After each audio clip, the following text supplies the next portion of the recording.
வணக்கம், இது உங்க பவானி அம்மா சமையல். இன்னைக்கு நம்ம என்ன பார்க்க போறோம்னா ரோட்டு கடையில சாப்பிட்ற பானிபூரியை வீட்டுல எப்படி ஈஸியா செஞ்சு சாப்பிட்றதுன்னு பார்க்கலாம். வாங்க வீடியோக்குள்ள போகலாம். பானிபூரிக்கு தேவையான பானி ரெடி பண்ண போறோம்.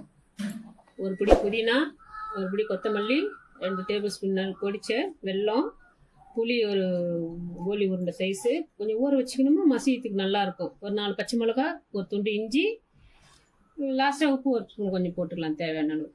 எல்லாத்தையும் போட்டாச்சு. ஊற வச்ச புளியை இதில் ஊற்றுறேன்.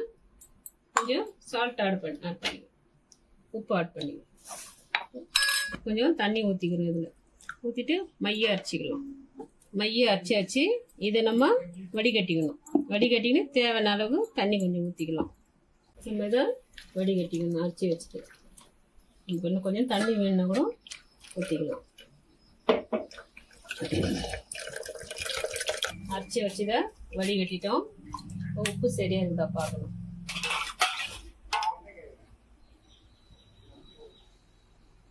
உப்பு கொஞ்சம் கம்மியா இருக்கு, கொஞ்சம் ஆட் பண்ணிக்கிறேன்.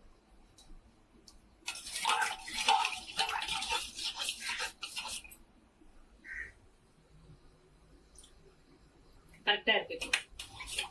அடுத்து நம்ம என்ன பண்ண போறோம்னா பூரிக்குள்ள வைக்கிற உருளைக்கிழங்கு, 4 உருளைக்கிழங்கு வேக வச்சுக்கணும். பெரிய சைஸ் உருளைக்கிழங்கு வேக வச்சுக்கணும். கிழங்கும் வெங்காயம் மட்டும்தான்.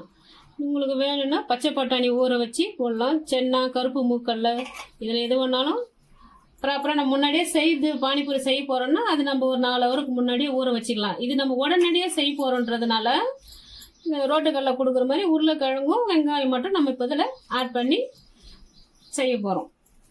இந்த மாதிரி மேஷரில் நல்ல மேஷரை இல்லாட்டி நம்ம கையால் கூட கொடுத்து நல்லா மசிச்சு எடுத்துக்கலாம். அதை மசிச்சுட்டு வெங்காயம் இது கூட ஆட் பண்ணலாம். மேஷர் எடுத்துடலாம். இப்போ வெங்காயத்தை ஆட் பண்ணிக்கலாம். இது கூட உப்பு 1 ஸ்பூன், அது நல்லா கலரி விட்டுக்கலாம். இது கூட பட்டாணி, சென்னா, கருப்பு மூக்கெல்லாம் போட்டால் பார்க்க நல்லா கலர்ஃபுல்லாக இருக்கும். கலரி முடிச்சாச்சு. கடைசியாக இன்னும் ஒரே ஒரு தழை கொத்தமல்லி தழை வாசத்துக்கு ஃப்ளேவருக்காக நம்ம எப்படி பண்ணிக்கலாம், தூவி விட்டுக்கலாம்.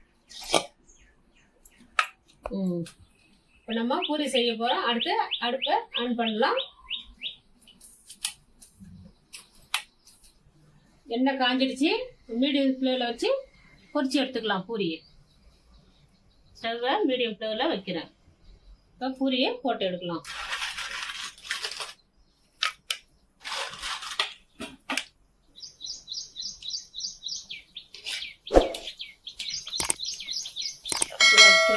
எப்படி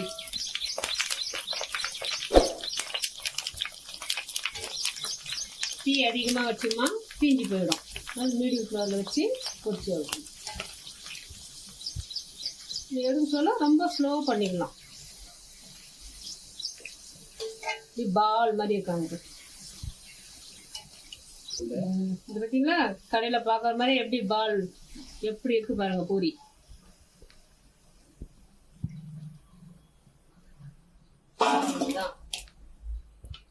உடனடியாக ஸ்கூலில் வர குழந்தைங்களுக்கு உடனே 1 ஹவரில் செஞ்சு கொடுத்துடலாம். இந்த மாதிரி நம்ம வீட்டில் இந்த மாதிரி எடுத்து வந்து பண்ணுறது. இப்போ கொஞ்சம் ஃப்ளேவர்லாம் அரியில் வச்சுக்கலாம்.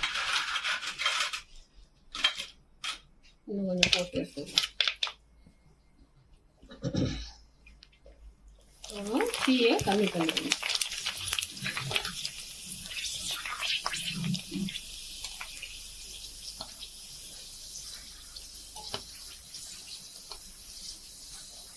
இப்படி இருக்காங்க பாருங்க.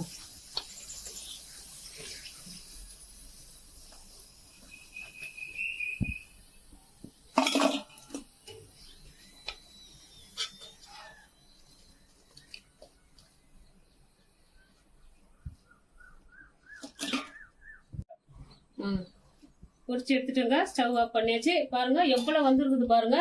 இதுக்கு பாதி பாக்கெட் தான் போட்டிருக்கேன். இதுவே 50க்கு மேல இருக்கும். வாங்க சாப்பிட ஆரம்பிக்கலாம். பானிபூரி ரெடி. பாருங்க கொஞ்சம் கூட எண்ணெய் ஒட்டல, எப்படி நல்லா சூப்பரா வந்திருக்கு பாருங்க. இதே மாதிரி நீங்க வீட்டில் செஞ்சு சாப்பிட்டு எப்படி வந்து கமெண்ட் செக்ஷன்ல சொல்லுங்க. லைக் பண்ணுங்க, ஷேர் பண்ணுங்க, சப்ஸ்கிரைப் பண்ணுங்க. அடுத்த வீடியோவில் அடுத்த ரெசிபியில் நம்ம சந்திக்கலாம். நன்றி, வணக்கம்.